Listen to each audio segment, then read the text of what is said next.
Барлықтарыңызға сәлем достар, сіздермен бірге Жансая. Менің каналыма қош келдіңіздер. Бүгін сіздерге ең дәмді хит пирогтардың бірі творожный пирогтың рецептісімен бөлісемін. Видеоны соңына дейін қарап, маған тіркеліп лайк басып кетіңіз. Қамырын жасау үшін бізге ұн, қант, жұмыртқа, бөлме температурасындағы сары май және де қопсытқыш керек болады. Алдымен сары майымызға қантты қосып, миксердің көмегімен қант ерігенше араластырамыз.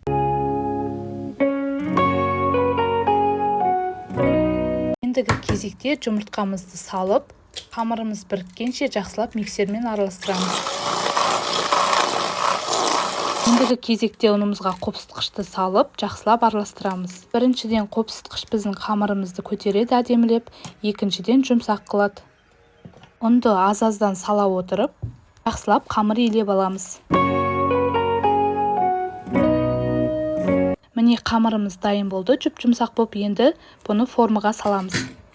Менің формамның диаметрі 24. Сіздер 25-26 диаметрлік формаға сала берсеңіздер болады. Қамырымызды екіге бөліп алып, үлкен бөлігін астына, кішкентай бөлігін пирогтың жан-жағына әдемілеп төсеп аламыз.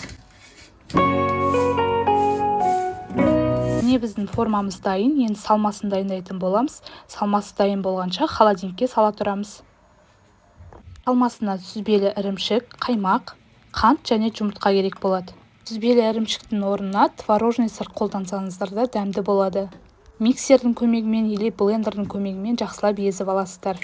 Бір жұмыртқамызды, қантымызды және де қаймағымызды салып, жақсылап миксерлеп алатын боламыз.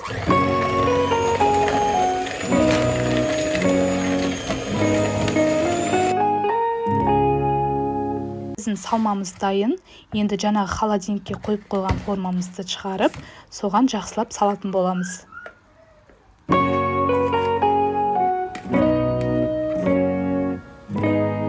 Салмамызды салып болдық, енді осылай қасықпен тегістеп, осы күйінде де пісіре берсеңіздер болады.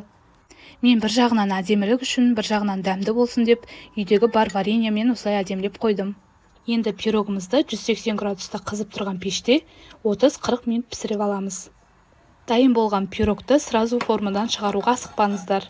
Ортасы түсіп кетеді. 1-2 сағат бөлме температурасында суытып, 2 сағат холодильникке қойып, жақсылап суығаннан кейін бірақ тураңыз. Каналға тіркеліп, қоңыраушаны басуды ұмытпаңыз.